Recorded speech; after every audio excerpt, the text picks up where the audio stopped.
So next up, we're going to talk about a safe site. What is a safe site? To me, that is a site where mobile plant and pedestrians can both operate in safely. Where you can, elimination is always the best option. This can be achieved by utilising physical barriers.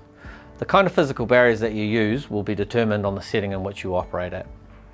Looking at this slide, you can see that the setting on the left is set up more for light forklifts, whereas the setting on the right is far more robust, and that is going to be more appropriate for forklifts of 12 tonne and greater.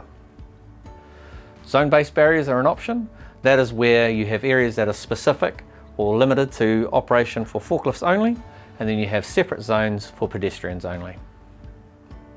Zone-based safety systems may include infrared curtains or devices that interact with strobes or sounders that alert pedestrians or mobile plant that one or the other is in the area. There are many other control measures, and again, conduct a risk assessment for your area and always use the hierarchy of controls. Your SMS is like any tool, it's fit for a certain purpose.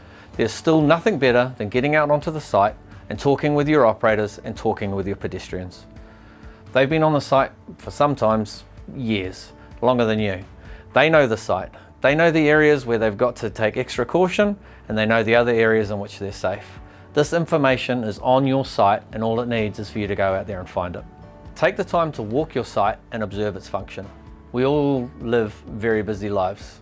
Taking time to just sit somewhere and observe something for 20 minutes is generally a tall order, but believe me, it's worth it.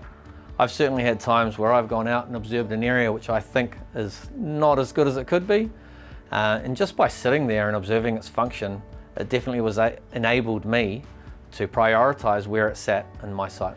Don't forget to review your control measures. As your site evolves, as your equipment evolves, even our pedestrians are evolving.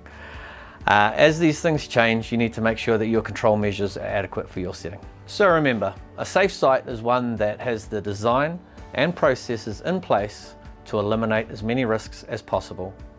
Where we're unable to eliminate the risks, it has appropriate control measures in to manage that risk.